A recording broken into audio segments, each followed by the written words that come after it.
1949 সালের আজকের দিনে দেশের সংবিধান গ্রহণ করা হয়েছিল। 2015 সালে এই দিনটিকে সংবিধান দিবস হিসেবে ঘোষণা করেন প্রধানমন্ত্রী নরেন্দ্র মোদী। একটি প্রতিবেদন। সংবিধান দিবস আজ। 1949 সালের আজকের দিনে দেশের আইনসভায় সংবিধান গৃহীত হয়েছিল।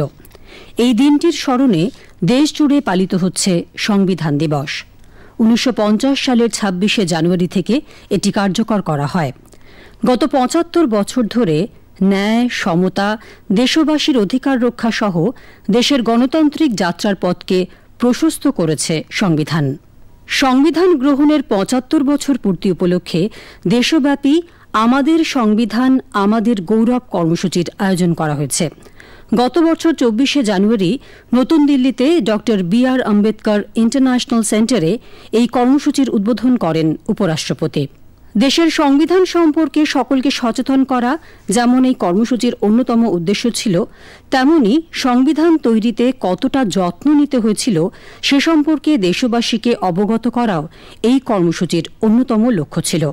এই কর্মসূচির অঙ্গ হিসেবে দেশ জুড়ে 13,700টিরও বেশি অনুষ্ঠানের আয়োজন করা হয়েছে, যার মধ্যে অন্যতম ছিল মহাকুম্ভ মেলা। চলতি বছরে 24শে জানুয়ারি প্রয়াগরাজে আড়াইল ঘাটে মহাকুম্ভ মেলায় আমাদের সংবিধান আমাদের গৌরবের বিশেষ কর্মসূচির আয়োজন করা হয়েছিল।